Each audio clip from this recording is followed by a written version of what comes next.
dark and smooth, you smile with those bright sunny days. We are so back in We're so back Caroline's apartment. in your house. I made it back from Romania, guys. You guys, she wasn't turned into a vampire, although this is her home, so she didn't have to ask permission to enter it. It's true. Celia has not seen me outside this apartment, nor in the sunlight. That's true. So the verdict's out. Yeah, jury's out, guys. Yeah. But I can promise you I'm not. But if you were a vampire, it wouldn't affect your ability to deliver high-quality content to the masses. To the people, to the fans. To And I those could who do yearn. it forever. That's right. This podcast, I'll be go doing a on podcast one day for about American eternities. Girls of 2025. American Girl. A girl named Celia. That's right. And I'll be like, this one's close to my You'll heart. go, I remember this one, and you'll touch my photo in your daguerreotype fondly. We still need to get our tintype photos. And we just have to keep an eye out. Somebody keeps going back to Jackalope South Shore. Every time Yeah. they have like those little markets. We can also just go to someone, like, I think he does it in Austin, like, on his own. That's true. So we can figure it out. Yeah. Maybe a Christmas gift to A all little of you. To us. To them. And guys, it's almost Halloween if you couldn't tell from our spookiness. Like that, kind of like the era. Yeah. The aura, rather. In and the we're air. like almost caught up with like actual time, so we're not lying, and you'll also feel that it's almost Halloween. You'll understand. It's not like when we say, oh, it's Christmas and it comes out in October. Yeah, and then you're like, it's not, you guys, it's over. But we're not celebrating Halloween today. We're celebrating a birthday. A birthday in spring, revolutionary. Happy birthday, Kit. Oh my God. Birthday baby. Also known as just a book telling you how you could not spend money. Yeah. This one was real interesting. So, guys, one thing that's important to know about this book is nothing happened in it. It's really important. I have thoughts about it, but it's so important. I did have like an interesting time reading it. Yeah. But ultimately, like, this was maybe one of the more boring American Girl books. To me, this one felt like a creative writing exercise your English teacher would have you do in like middle school to work on characterization. Yeah. And your character was Aunt Millie. Well, you know, one thing I was thinking while I was working today, and I meant to text you to look it up because I didn't want to look it up myself, even though I could have done the same thing, but I feel like I go to you for the research aspect of things. What is Valerie Tripp's age? Because I think one thing that I feel like, this is my like new theory on Miss Tripp. I think when she's writing the historical girls who are more in an era where she has like a direct reference for, she goes on these weird tangents about things because it's like maybe she like grew up. I don't think she grew up in the 30s, but like maybe her grandmother told her these stories, and so she wants to like include. Like I feel like when she has maybe more of a basis that's close to her, it gets a little bit worse sometimes because I think she's trying to add in personal like stories or personal anecdotes a little bit more. You know? So this says she was born in 1951. Okay. She's about 74 years old. Okay. So her like mother Yeah, would have grown up during the Depression. family alive. So that, yeah, I feel I like think you're right. I feel like she might have just a little bit like when like with Molly and Kit, and like we like Kit a lot more than Molly. Don't put words in our mouth. Yeah. But Don't misunderstand. don't get it twisted.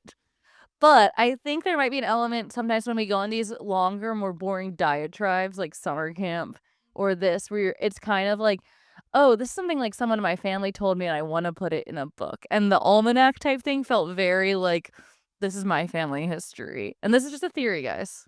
But Yeah, also, I think, honestly, further proof to your point is the weirdness about, like, shame about poverty that comes up in this book. is weird. Was, like, This felt like a lose-lose situation. I feel like you're right because this one felt more like a personal rumination of an author through a child's eyes. And I was like, hey, did you, Valerie, have some personal issues growing up with money? Or your mom when she was growing up in the Depression? This book just also, again, made me kind of, like, frustrated with the Kittredges' like, lack of self-efficacy, I guess. If Oh my that's the right way God. to say it. Yeah. They're not a self-sufficient family. And there's so many things that, like, and we'll get into it. And we'll get into it. But there's so many things that Aunt Millie, like, brings about that I'm like, well, duh. Yeah, I am not a handy person. Let me tell you guys. But if I was living in a house and food was not that was getting scarce and expensive, I feel like one of the first things I would think is like, should I plant like a garden and see if I can do, like, I probably wouldn't be able to, but I would think to do it. It doesn't make sense because from book 1 we were already talking about how like victory gardens and things were in That's vogue. Molly. Oh no, I'm sorry, not victory gardens. Well, then I don't know what I'm talking about. Anyway, well, just talking about like all the different efforts. It in that just first feels book. like it feels like, yeah. See, look, Valerie, I'm getting them mixed up. Yeah. Because they're a little. Because you did that to us, Valerie. Valerie, you did this to us. They're a little too spiritually close timeline-wise. They're like less than 10 years apart, I think. Yeah. Kid is like 23 when like Molly happens, which is crazy. like one in state a different over. way. Yeah, Illinois, Ohio. Yeah. What's your deal, Valerie? Is she from the Midwest? Anyway, no, I agree with you though. I think there's a not a lot of survival instinct, oddly In the enough. Kittredges? Like there's too much like Deus Ex Machina happening. It feels like, including with Millie showing up because she brings so many new good things to the family, kind of with no real consequences. She also might be suffering from dementia. Yeah, listen. Should we get into it? Yeah, we're talking just about get the whole into book it. already, so we'll just get into it. But you, Celia, doll girl, likes to look at things. Yes. You like her birthday set? I think her birthday set's one of the cutest ones. Yeah. The little garden chair. So, spoiler alert, guys, there's like a little garden party later that happens, but we'll talk about it when we get there. It's like a cute little chair. She comes with the dog. It comes with like her little blue outfit. Mm-hmm. I think it's dress. It's cute. It's Yeah. a very cohesively cute one. Mm-hmm. And like I said, I'm glad, kind of a la Addie, that all of Kit's like bonus costumes come about in kind of cuter, more fun ways than just like, look, I gave it to you. Yeah. No, I like the like clever. I like when the authors give us like a clever reason, like Kit's doll. You know, like I like when the object that you have to buy is earned. She was a little bit more creative with everything Kit has gotten than she was with Molly. Yeah. Because Molly's were all a little hackneyed. Molly's doll felt like the most like ham-fisted thing. She's like, I want a nurse doll. I'm like, you've never shown interest in dolls before. I know. And I'm like, girl, we're going to be a nurse. You were using poison ivy. I mean, you know what? Actually, maybe she kind of evil nurse, Molly. I still think about that. I still think about that. Let's just get into Terrible it, guys. friend. Bad friend. Chapter 1, Secrets and Surprises. So, we have Kit, Sterling, and Ruthie. They're now a trio. We never saw the actual forming of the trio, but it happened. They're there. They're writing a newspaper, and this issue will include an interview with some of the new boarders, the Bells. I don't know exactly where the Bells moved into. Charlie and Mr. Peck's room, because Charlie and Mr. Peck are now on the porch, perhaps. Yeah. So they have 11 people living in this house, which is a lot in what used to be probably a 3-bedroom, 2-bathroom house, I'm assuming. Yeah, I did write that I would like a floor plan of the home. Yeah, I need a floor plan. Because the book, also because Valerie's an insane woman, she writes out the name of every single person who's in the house and where as if they it matters are. to us. Yeah. Other children As if reading this. As if I, a child, care about Mr. Bell's Shakespeare and career. I'm gonna remember. It's like, no, you really need to know how many 11 is. Here's 11 names on this page right now. Well, and one of our dear listeners pointed out that in one of the books, when Kit discovers her dad's eating in the food kitchen, the soup kitchen, she goes into his office to talk to him. Doesn't an office seem like a good room to turn into a potentially small, maybe one-person boarding bedroom instead of putting your son maybe on the porch? Yeah, well, to your point, also, is that maybe the father is sleeping there in shame? I hope so. Because briefly later in this book, I didn't write a note about it, but it did just click in my head. When Millie comes, the mom offers the mom and dad's room to Millie, but doesn't make any sort of allusion to like where they're gonna sleep. They would go. She wants him out. I know. I'm saying she also doesn't like Millie. No, she hates women. Yeah, it's tough. There's some interesting Kittredge family dynamics going on. So anyway, yeah, I agree with you.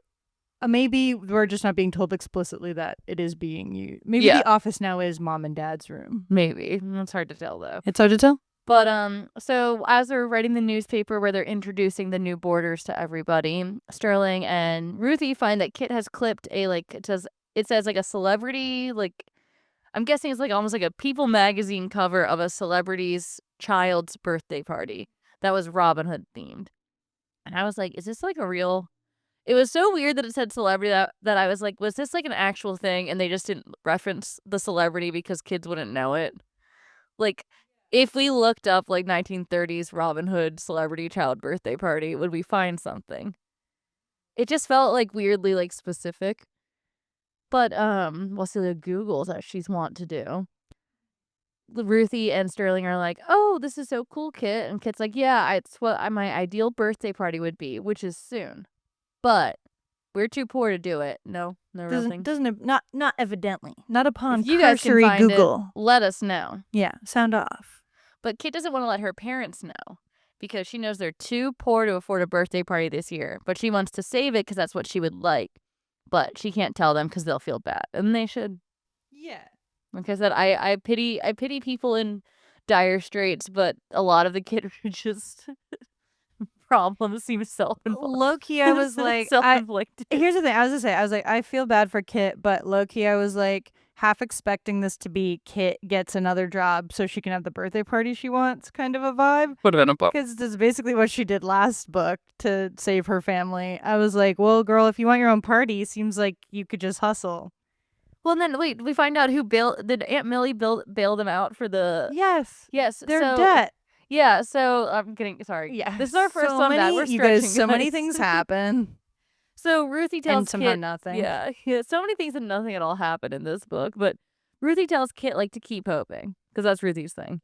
She hasn't learned a lesson yet to not tell a girl who's facing eviction to keep hoping because of her father. Because of her father. So Ruthie leaves and Kit has to do chore. So she's doing chore and she's like cleaning the blankets and she's taking the blanket off her bed very gingerly because it's so thin it may rip if she like moves it wrong, which I don't know. I also have used blankets for years and that's never happened to me. You know? Yeah. I believe it, but it just been going on this long. Like, yeah, they haven't been living this way that long. It just she must have had a bad blanket to begin with. Yeah, it feels like it or was maybe already, it's a attic blanket that was really old already. or like maybe it's basically like a sheet. Yeah, like a top sheet kind of a thing. Yeah, which like I guess I could imagine like would wear thin. Yeah. So so she's doing laundry, and as she comes out to do laundry, guess who's there? Aunt Millie. She isn't her aunt, though. She's a kooky woman who is actually basically, which they don't ever say, Kit's dad's like surrogate mother. Yeah. Because his parents died in like a tragic like coal mining accident when he was a kid, and Aunt Millie and her husband took him in and raised him. But they like kind of are like, oh yeah, she's this crazy lady who dad knows. I'm like, no. Yeah, she's just your dad was orphaned. She's like a friend of the family. Don't mind how Pops went to the mines one day and never came back. Yeah. Right? And this is when they say children. Yeah, Aunt Millie bailed them out after they were about to. They didn't raise enough money to not get evicted. Yeah, so you know we like it was like, yay, Merry Christmas. We can turn the lights back on, but is our home gonna stay? It wouldn't have if it wasn't for Aunt Millie. Okay, but I don't know how she did it. Neither do I, because she's not doing well herself. No. She much like the boy she raised, gave all her money to someone else and left herself in dire straits. Absolutely. It's really cool. So she comes over and she's like, hee ha ha, just wanted to come visit. T. By the way, lost the job at the school, lost my house, have nowhere to live now. Yeah. So I decided to just come here for like to say hi. Just like while check in. Like figure it out. And then kid's like, well, where are you going to live? And she's like, oh, one of my friends says I can like live with her maybe. We always joked about it back in the day. Ha ha ha ha. So Aunt Millie came here essentially because she has nowhere to go. She didn't ring her, but she couldn't ring because the Kittredges don't have a phone. She didn't mail. She's from Kentucky, where Dad's from. The poor hick part of the country. Yeah, embarrassing. And that's important that I'm not saying that the book is saying that. And it says it repeatedly. Yeah. In this book and in the next book, it makes it very clear that if you have a Southern accent, if you're from Kentucky, you're probably poor. Yeah, you're probably just like kind of poor. and kind of embarrassing to the elite of Cincinnati. Yeah, they're always like, how'd you get all the way up here? To the big city of And I'm like, to Cincinnati? to Ohio. Okay. No offense, not like a No Chicago. offense, you guys, but it's like a little different. Yeah. So basically then they are talking about how much fun Aunt Millie is. Now she's always like quoting Shakespeare and she speaks in like riddles, which seems exhausting if I'm being honest. It's a little exhausting. It's But- like a little exhausting even in the book. Yeah. It's also like Valerie It's also, Tripp like- only knows the big hitters of Shakespeare. She's not deep diving on Shakespeare I know. quotes. And it's also just like sometimes they don't work. Sometimes she's No. like, it's like, okay, I guess. Sometimes like to be or not to be. Making a sandwich for dinner. Yeah. And you're like, that's not And we quite missed right. the best one was laundry out damn spot. Yeah. I was like, oh, That's a good one. yeah, banger. But like, what are we doing here? So anyway, guess who's surprised that Aunt Millie's in town? Mom and Dad. Yeah. Mother and Dad. Could be. Guess who's excited? Dad. Guess who's not? Mother.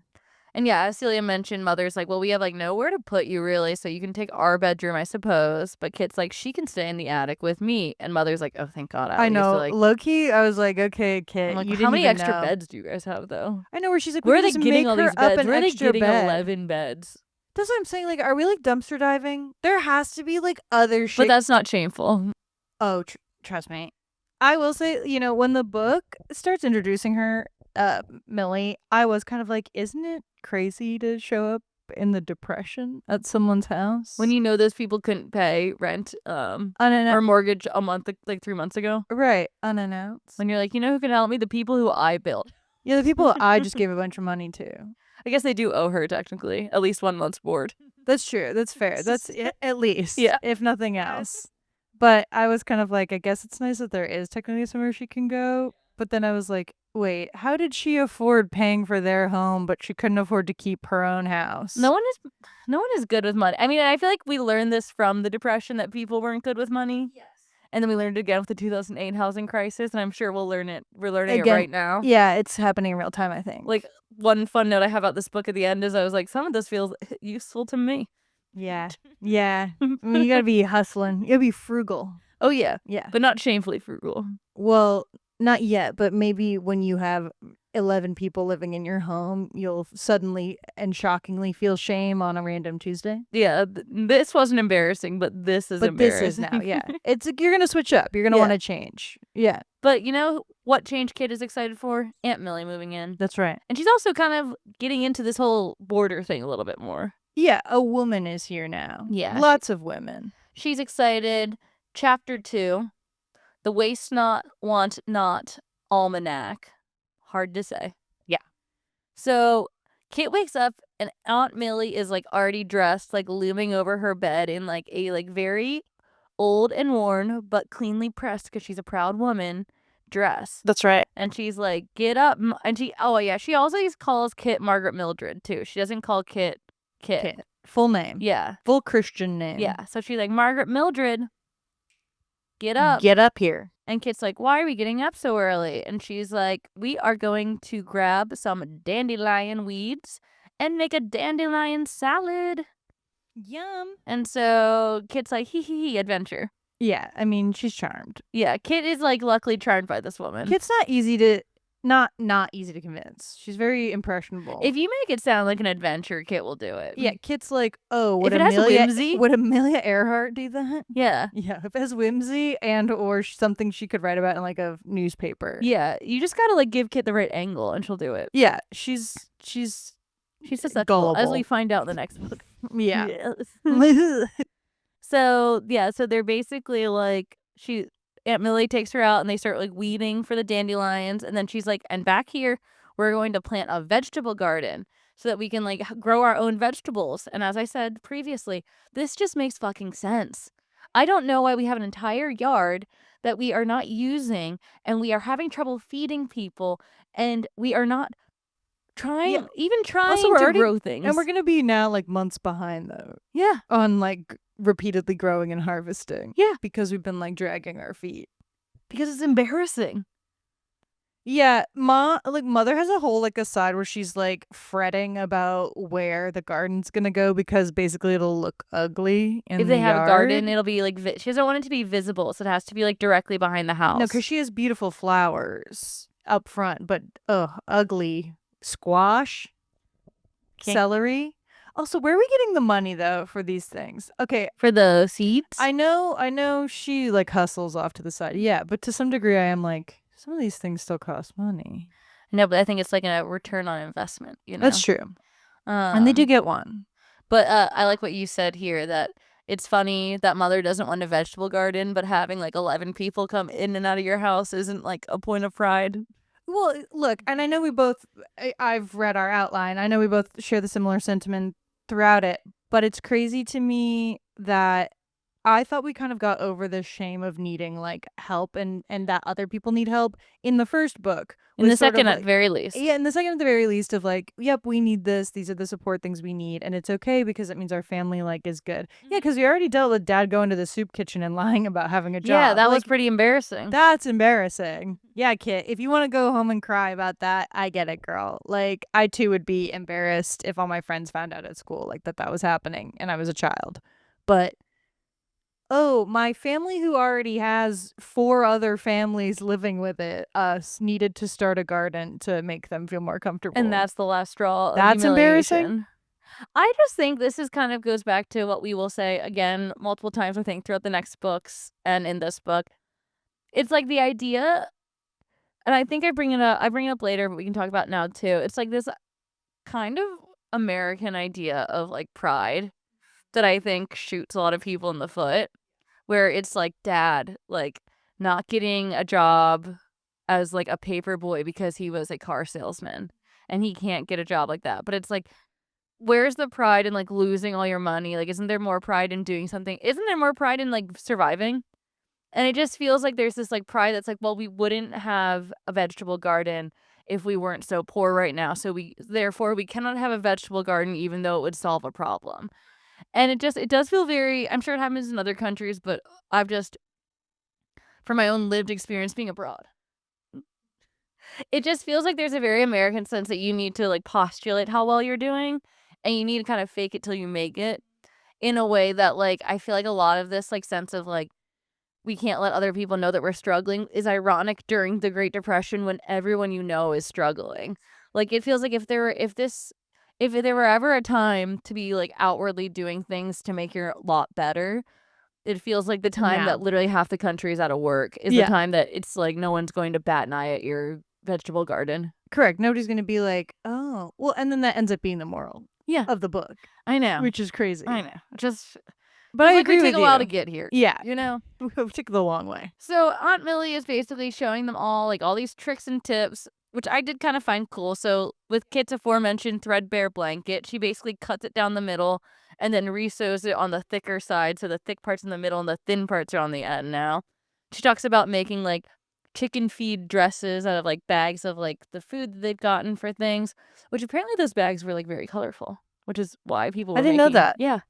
They say that in the past, but she talks about like all these different little things they can start doing to like kind of scrimp and save along the way.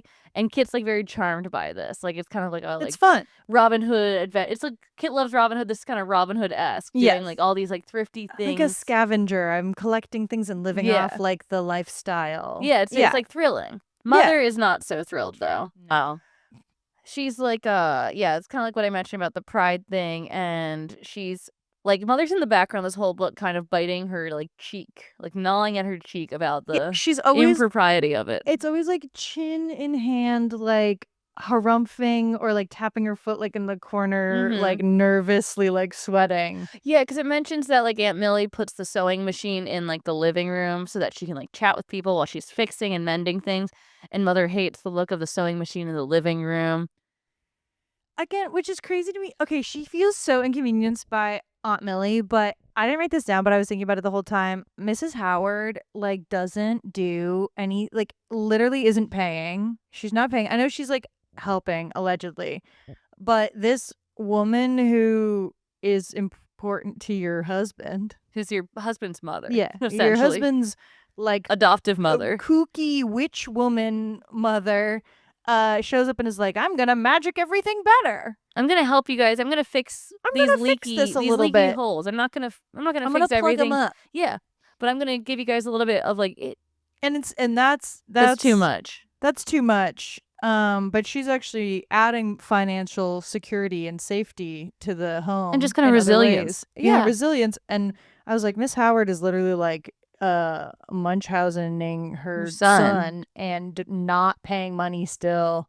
And just being kind of a nuisance. Yeah, even in She's- the next book, she's kind of annoying. Yeah, I have something to say about that. Yeah. There's a telling moment that confirms Celia and my Yeah, it's very, very our funny. Munchausen It's very series. funny.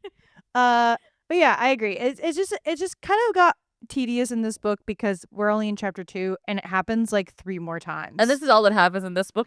No, it's literally like rinse and repeat. It's just new scenarios, but the same. We learn how to like we in this book we learn from top to bottom in a Depression era American house how to save money, and that's about it. Pretty cool. So in case it happens to us, we're ready, you guys. Yeah. And now you guys will be ready. So if you tuned into this episode wanting a plot dissertation, sorry guys. Go back to one of the other girls that has more trauma in her personal history. But if you wanted an episode where we talked about all the ways that we never knew how to scrimp and save for money, sit down. Yeah. Put on your chicken shit pants and sit next to us. You guys, well, my neighbors just go, well, it's a while ago now, but my neighbors have chickens. Good for them. Okay, well, you know what? I was going to say, half joking, half serious.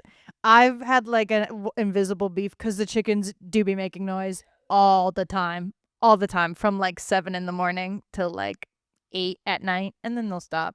And they don't have any roosters. There are rules in Austin about roosters, which I appreciate because I probably would have. The craziest thing I found flipped. in Hawaii was that the roosters were everywhere. The roosters are crazy What is because that is about? genuinely a noise complaint thing to me. Like the clucking is annoying, but I've been like annoyed. There are like 11 chickens that are less than 40 feet outside of my apartment. So you kind of live. Well, like, so I was like very like, oh, I know exactly how mother feels right now. yeah, when okay, the chickens that's fair. show up. I get it. I get it. But I turned around on it. And Yeah. I was like, maybe they really need those chickens. Maybe they need those chickens. And they do have a weird little garden they built, like also in the middle of their Maybe yard. they're not doing as well. Maybe they don't care about American pride. Maybe they know something I don't. So when the end times come, I'll be grateful that they've been homesteading. Exactly. It's that little chicken who makes pies.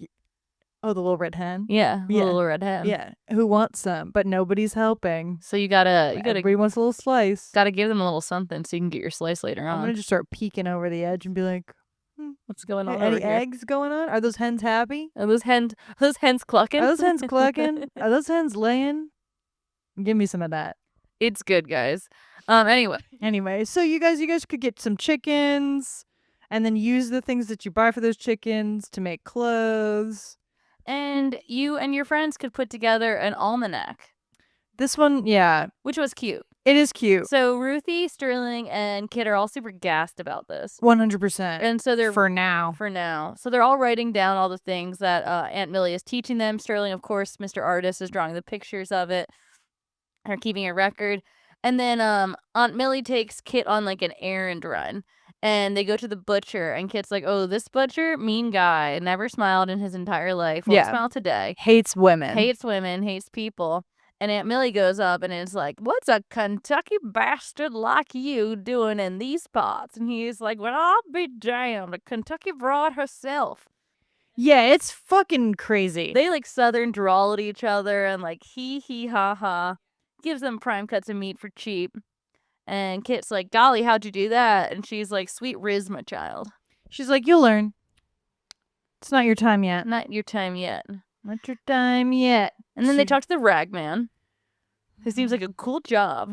It's a guy who goes around on a horse collecting rags. This is the craziest part of the book to me. Yeah, they really drop ragman lore without like. They're just like, oh yeah, you guys know the ragman. You know the who's ragman? sitting outside with his horse. Mr. Ragman, And Mother's like, bring me a drink. I don't summon the ragman. You guys can't Because I summon have the ragman. no rags to give him because I need every rag in my house. All my rags are too nice. But the ragman will give you coins. Coins if you give for him your rags. rags. And he'll let you pet his horse. Well, Mother never asked him to stay and let her pet a horse, but Millie doesn't give a shit. Millie's over there fucking gassing up the horse. Yeah, gassing up the horse. She's got horse riz. Paying for, like, giving some money for rags. Yeah. They get some sweet change.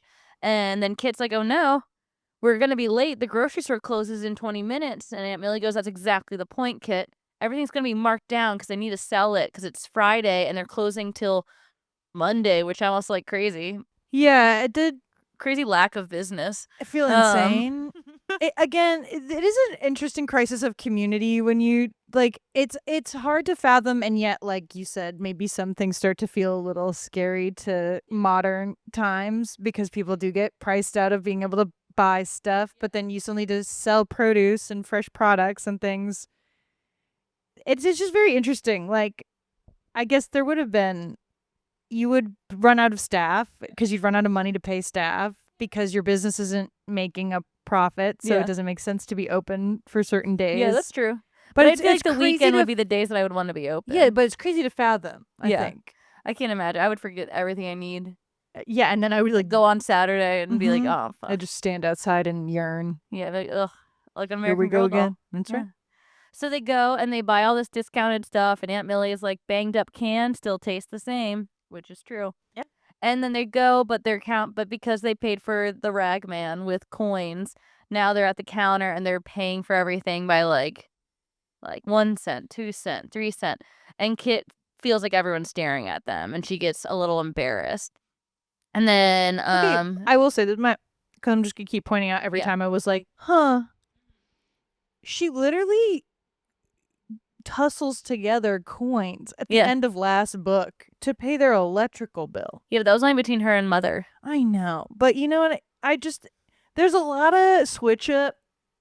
There's a lot of caveats for what feels okay as a poor person and what doesn't. Yes, where they're like, no, this is necessary. We have to do this to survive. This is embarrassing. But this, coining it? This is a bridge too far.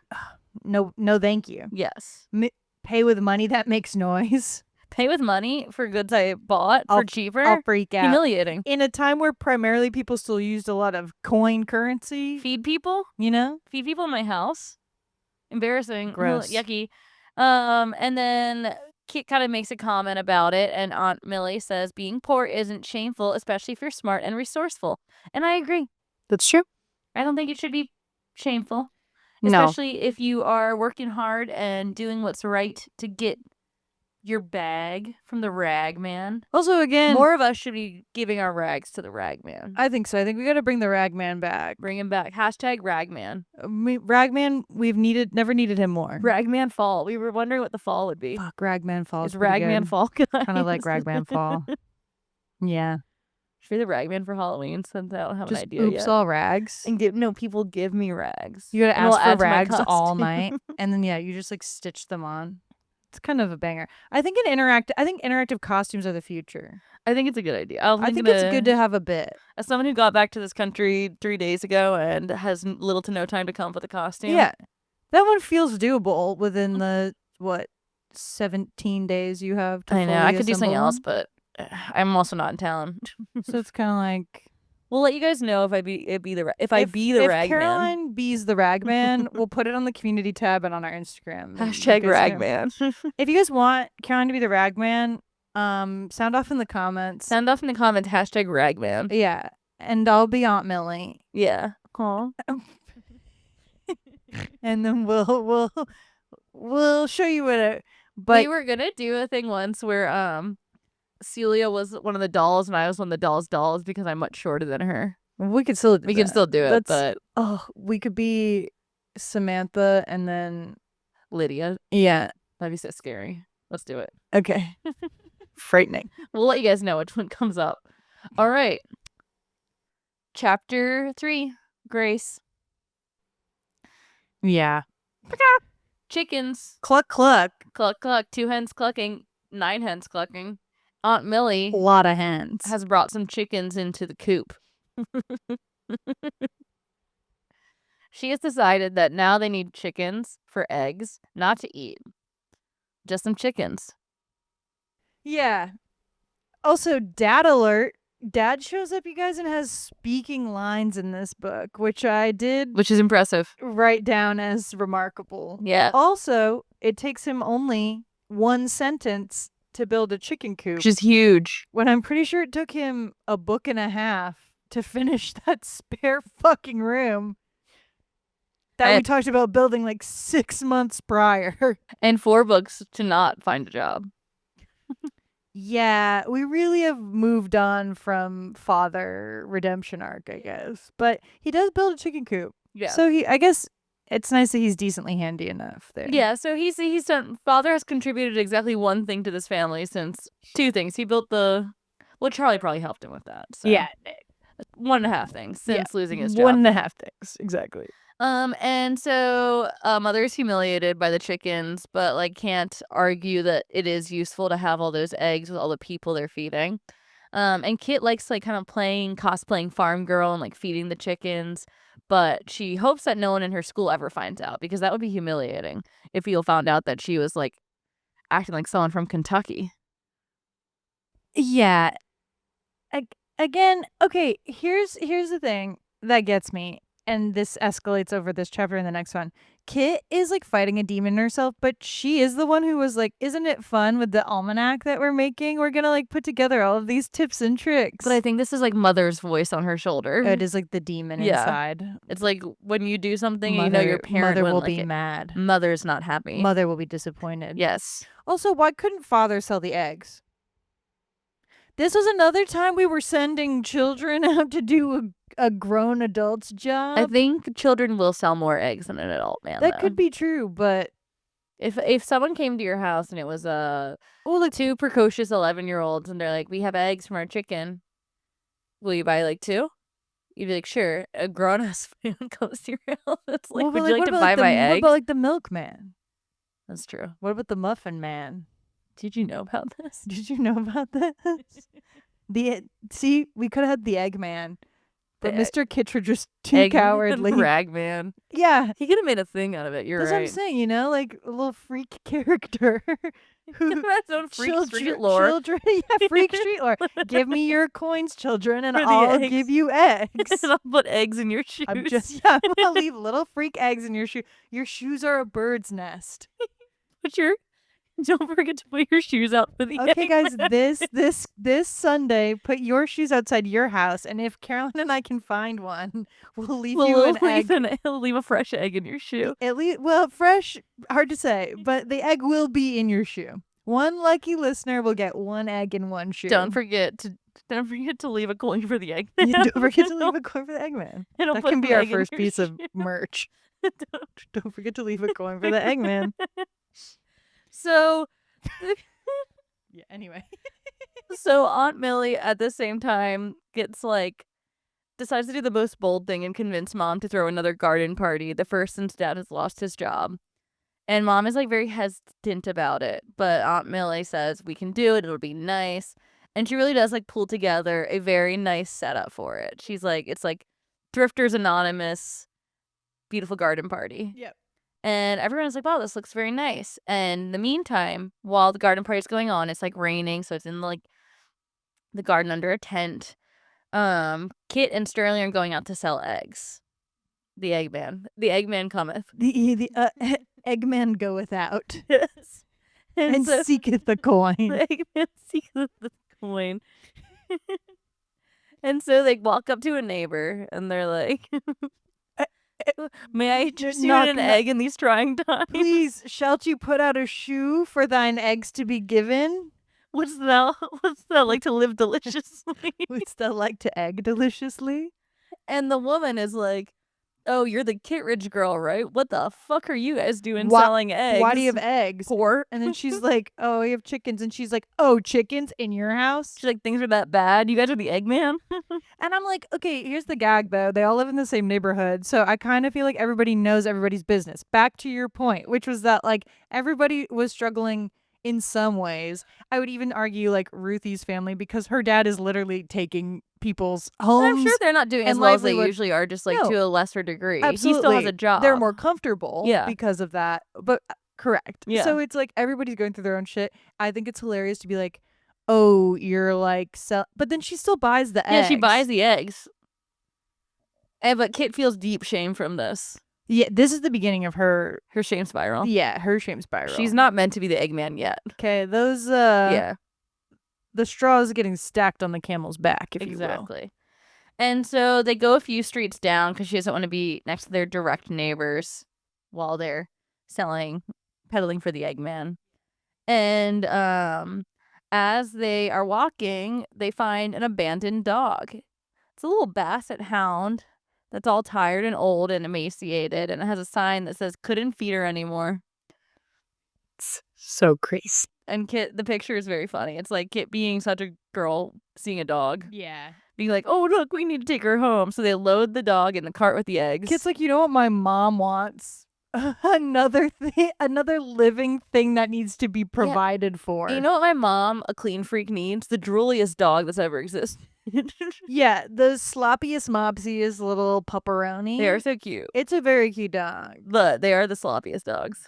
Well, it's like Drool City. Yeah. Because they have They got a lot of droop. Imagine if your cheek went farther than your face. Yeah, you'd be drooling everywhere. Little Droop City. Yeah. Yeah. Little droopy doop. But Kit worries not. Kit sees the dog, puts the dog in the cart, finds Aunt Millie first, who was like, this is great. We need a dog. Millie's like, perfect. Oh my God, I was just thinking like, my menagerie is missing a dog. This is why I sent you out there. Duh. She's like, put that dog in the shed for now. She said, just as the Eggman knew it. The Eggman giveth and the Eggman taketh away. Yeah. He shall provide. Giveth the dog.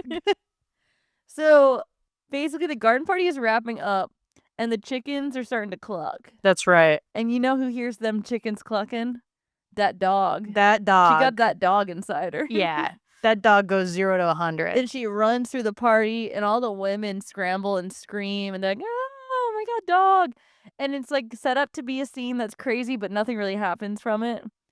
Like, I thought it was going to be like she like tore through and like knocked people over, but she just kind of like gets excited like a dog would get excited. And the chickens kind of run around, but everyone has eaten and everything's cleared and everyone was leaving anyways. Yeah, and then her mom's like, this is a disaster like, "This is of exactly inordinate what-" proportions that I will never recover from. And Mom finally admits that, like, she's like, sure, having Aunt Millie here is like fine, but this isn't my house anymore. And this part I did kind of understand, that Mom was starting to feel like Aunt Millie was changing the way Mom was doing everything. And Mom has been like clinging on by a thread, I think. And I do understand, I guess, from the perspective of someone has just come into my house, added an extra bedroom, and now is telling me that we've been doing everything wrong. Like, in a friendly way, but being like, you should do this, you should do this. And it's like, I can't argue with that, but like, I understand that Mom has been put in a difficult position, you know? Also, this is obviously a book from a child's perspective. Yeah. It's also the tension of when you have a mother-in-law you hate. Yeah. Like, it's very much like, oh, my insane mother-in-law, who I hate, who's telling me to do things, is living here. Because Kit's like, we see Millie through Kit's eyes, right? Yeah. Which is like, oh my gosh, she's like making everything better and she's improving everything. And like, all things are true. And you know, Millie like makes comments to Mother that's like, oh, you wouldn't know this because you grew up. Like, she kind of like chip on the shoulder, chip, like, yeah. Oh, you wouldn't know how to do this, of course, dear, because you never had to. You never had to get your elbows dirty when you were growing up. You know? Your parents didn't die in a tragic coal mining incident. Yeah, I bet she kind of like I'm shames working her. class. Yeah. It's like you said, there's a lot of emphasis on being like, oh, from Kentucky, like we're working folk and like we like know how to make our way. I feel like there's a little bit of jabs that we're not hearing. You know? Yeah, because that's what this scene is. That's how I felt. I was kind of like, I feel. I think from Kit's POV, we're like, oh, Mother's just sick of it. Her house is taken away by the Eggman. But Millie's like, definitely there's Mama Millie drama. Yeah, I think so. I think privately. And I get it. But at the same time, it does feel like the Kittredges keep putting themselves in situations Yes. that make their situation worse. So let's just let Millie do her thing, you know? Yeah. And that leads us to chapter 4, the penny pincher party. So I really don't know how it escalates this quickly, but oh my God. Kid is like at school and Aunt Millie comes in unannounced out of nowhere and is like, we're having a birthday party for Kit, and it's gonna be like the poorest, like dirtiest party you've ever been to, and I'm gonna teach you guys how to like fucking thrift. The Eggman will come. And everyone in the class is like snickering because she's like wearing like a really poor person's dress. And Kit says out of the context of their home, she looks like dirty and like from Kentucky. And she's like telling them about like how the rag. It sounds so insane. No, this book was so boring. I'm having so much fun And talking so, about. well, that's because we're making it way more fun. You guys don't go read this book. It's not this fun. You should just be listening to this episode. Sometimes we're like, you guys should go read that. Not this fun. Don't fucking bother. This book is bunk. We're making it 1,000,000 times more fun than it was. Much like Aunt Millie made the house 1,000,000 times more better than it was before. Yeah, she just shows up, like Caroline said. She's like, anyway, poor person party at the Kittredge home. She's like, we have no money anymore, so we're gonna have a party, but it's gonna be different than another party because it's gonna be only made out of scraps. Have you ever imagined a party but made out of trash? We're all dumpster diving You know for how the cake. the ragman pays you for your rags? We'll pay you to give us your garbage for Kit's. Put your shoes out, kids. The Eggman's The coming. Eggman's coming. Wow, everybody's gonna get a souvenir. 1 egg, 1 dirty vegetable from the garden, A rusty can that A you can rusty trade in for 5 can. cents. sloppy little loppy doppy from the dog on your face. And Kit sees that all her classmates are like laughing, and she's like, this is my worst fear. This fucking kid Roger behind me is like loving this, the kid that I beat up in Thanksgiving time. And the picture of her is a little girl being like, I can't believe this is happening to me right now. She is upset. She's also wearing like a little yellow She's outfit cute, that though. makes her look like Cher Yeah. from Clueless, which is also very funny. She's like, As if. Yeah, it's very cute. So then Aunt Millie leaves, and then Kit has one of her, which now actually is very, I'm realizing is very, in character, flash pan reactions to something. Yes. She goes up to Aunt Millie and is like, you mortified me. I've never been so humiliated in my entire life. Penny Printer party? Like, what the fuck are you talking about, woman? Like, She's like, I don't want that kind of party. That stinky like, "Get a rat party from the rat queen, which is you, because you're a rat and I hate you and you've ruined my life forever. she's like, what do you think? I'm from Kentucky like you? Like, you piece of fucking trash? Yeah, stupid. I'm from Cincinnati. I'm a city child. I don't deserve this. Please, much like my mother, I'm refined and have a future. So she like flips out at Millie. She's like, I'll never have to go to the mines. Not like my papa. And so she has like a child level crash out. And I get it, but at the same time it is kind of just like, I feel very sad for Millie here because she's just been like trying to spread cheer, and she's like, her mind's rotting away. It's like you said, I think there's a world in which Kit is being influenced by like her mother's exasperation and taking that in and seeing it.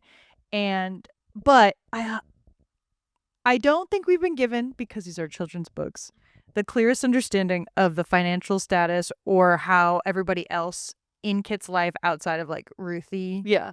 and Sterling, which are like the two truly like Sterling's way worse than her. way worse off than her, Sterling, and then much better off to our understanding than her, Same, yeah. Ruthie. It's hard when I know, like, I had a kooky she's still alive, a kooky grandmother. She's embarrassed me my fair share of times by showing up places and like loud talking and all that stuff.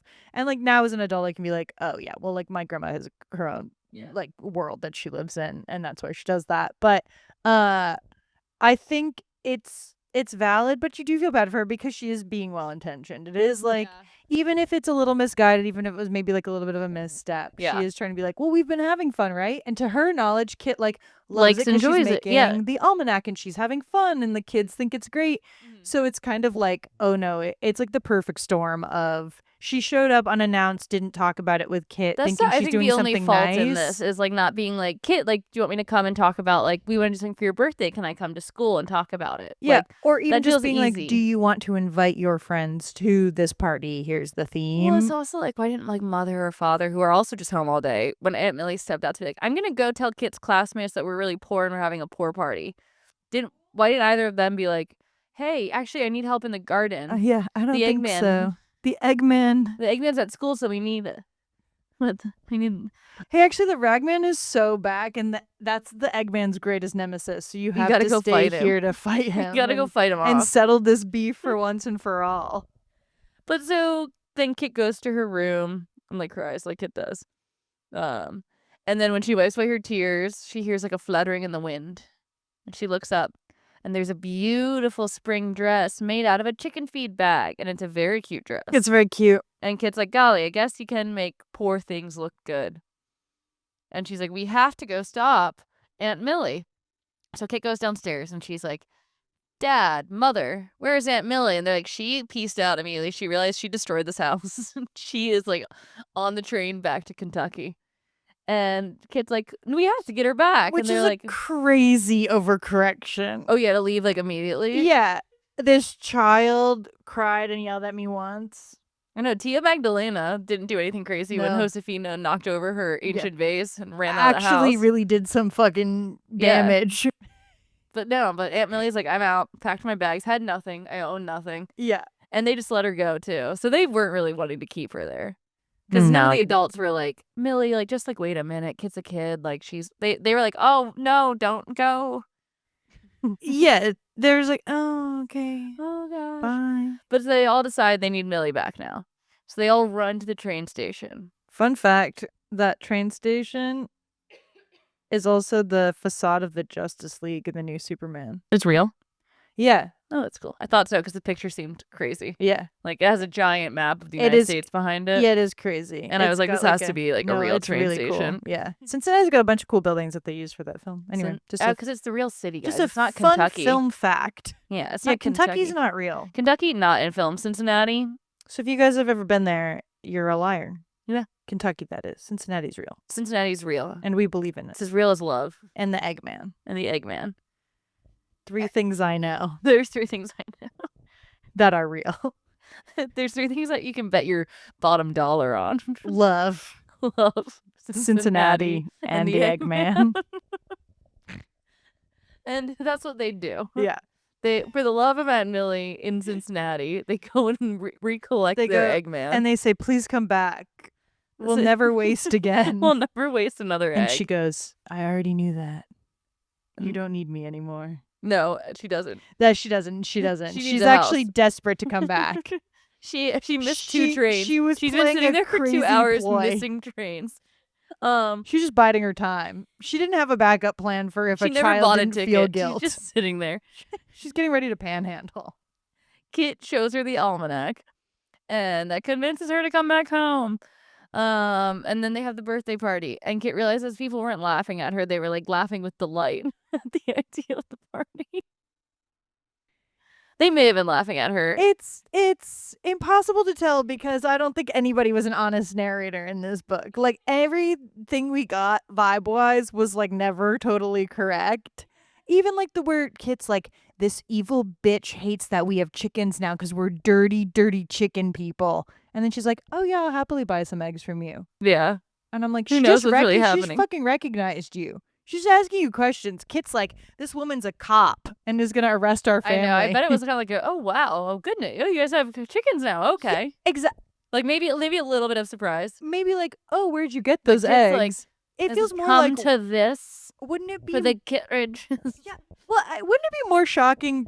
Like you said, okay, most shocked I'd be somebody has eggs at my house, grown man. Yeah, Eggman. Yeah, Eggman. And then children, okay. But then if I knew the children, I would be like, did you steal those eggs or where'd the eggs come from? And that's where I feel like she's misinterpreting that adult's Where are you confusion. selling? Where'd you get these eggs? Where are these eggs You don't from? look like the Eggman from my childhood. Yeah, you don't look like my Eggman. And I didn't leave any shoes out. So I'm suspicious. So I'm suspicious about these eggs. So I'm just a little suspicious. It's like a little bit. But Anyway. don't worry, guys, because the ragman comes to the birthday party, and he and Dad let kids ride the horse, and then the butcher gives them free hot dogs. Yeah. It's really stupid. And It's a bad ending. But go ahead, sorry. And Kit realizes that she did have her Robin Hood birthday party because she's like, unlike Robin Hood, who steals from the poor and gives to the rich, she, the poor, creates fun situations for other poor people, which brings them joy, which is kind of like money. The end. The end. Happy birthday, Kit. Comma.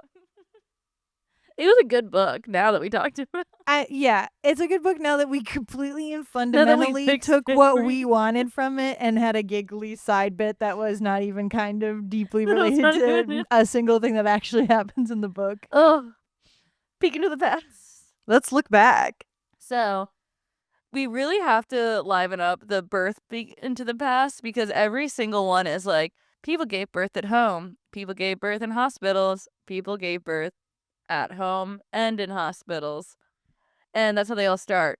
It did have the fun fact that I did enjoy because it is mirroring today's time when it says that a lot of young couples weren't having children as much. There was less births because people couldn't afford to have kids, which is kind of what's happening now.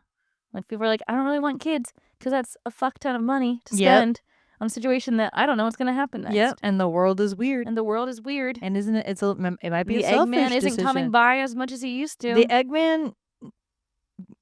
The Eggman might never come back again. He died in World War II. He died in World War II. That's Why why you Valerie never heard Tripp of him. wrote these books like this. In memory of. Yeah, she goes right back She's in the never day. written a book past it because she didn't think the history after the Eggman was worth She thought it. she was going to marry the Eggman one day, and then all she ever got was a ragman showing up at her house. Which is the worst. Which is It's worse. like coal. Yeah. It's like Santa versus the Krampus. Yeah, it's like when Christmas It's kind of exactly like the Krampus if you think about it. So the one thing that I also didn't enjoy about this Peek in the Past is it talks about men abandoning their families as if there was like nothing to be done. It was like these poor men were so embarrassed with their lack of ability to like feed their families that they just left. These poor guys. It like I know this happens because we talked about it with Sterling's dad earlier, but it's just kind of crazy.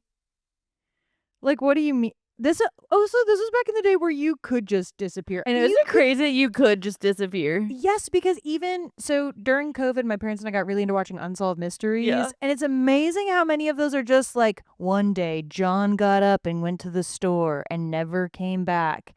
And there's like people who think they saw John, maybe, but even like the CCTV footage is like blurry beyond all hell. And you're like, what do you mean?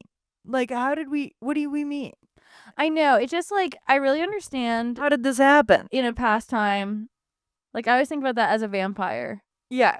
It would have been so easy for me to disappear any other century until now. Now, as a 21st century vampire, it's going to be a lot harder, especially with this fucking podcast, you know? But no, it's like it's like John Mulaney has like a good bit about like how easy it was not to like get caught in things. Yeah, oh my God. Where he was like, you could rob a bank, and as long as you weren't there when the police came, you successfully robbed the bank. He's like, people would like want credit for it. They'd be like, and tell the cops that Johnny and the Cool Boys were here. Right, and then you drive off and Johnny and the Cool Boys would never be found. Yeah.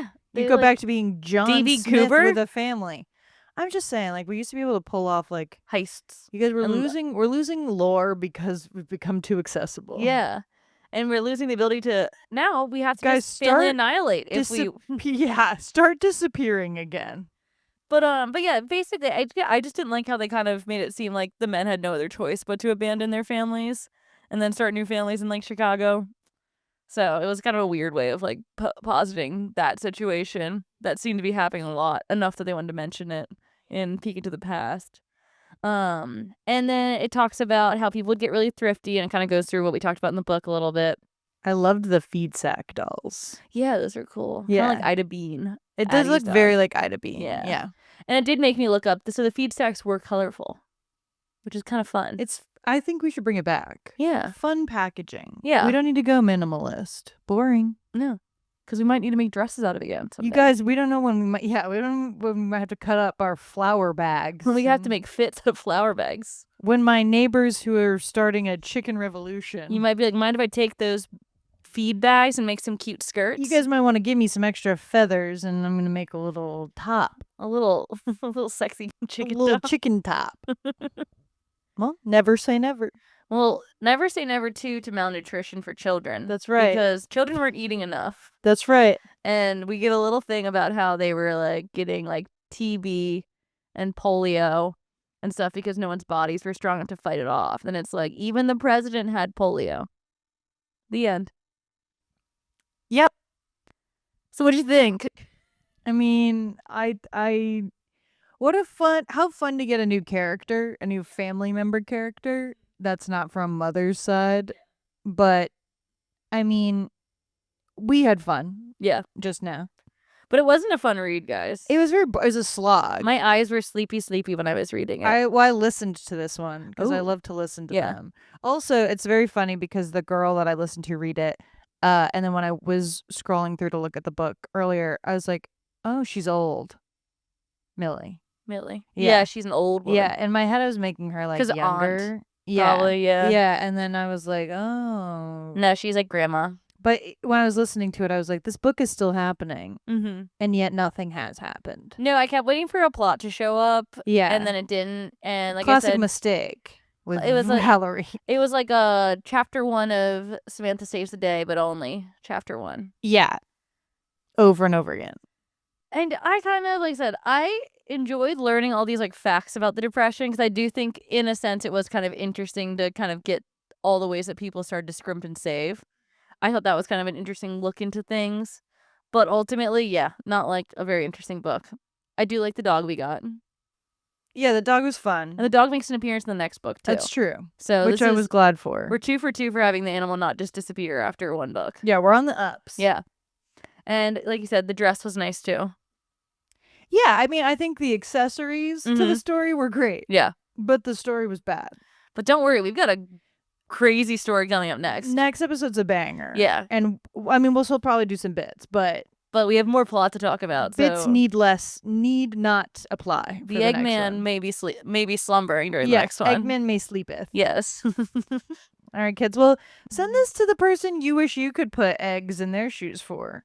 Send this to the person you hope the ragman doesn't visit. Send this to somebody whose family died in a coal mine. Send this to your pseudo aunt who your mother has a complicated relationship with. Send this to your classmates from elementary school who you invited to your weirdly themed children's birthday party. And send this to the boy who lives with you who seems to be on the up and up after his mother has less control over him. That's right. And guys, thanks again for listening to American Girl Talk. We just got 600 followers on YouTube, and we're doing okay if you're just listening to our audio. But more people like looking at us, That's true. so you might want to go over there. Take a look. Take a look. Take a gander. We're cute-ish. I don't want to say we're like amazing. We'll be but some people's cups of tea. Yeah. And if we're not your cup of tea, then that's fine. Then just listen. Just listen. And then picture us looking however you want. We can be whoever you want us to be.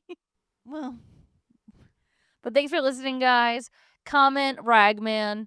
yeah, comment ragman. Or what combo you want Celia and I to be for Halloween. Yeah, And we'll do our best. We probably won't because Celia has had her costume planned out for 9 months. that's but true. We'll entertain the idea, you know? Yeah, we'll think about it. We'll file it away for next year. On my next year-long runway. Yeah, until then, goodbye. Bye.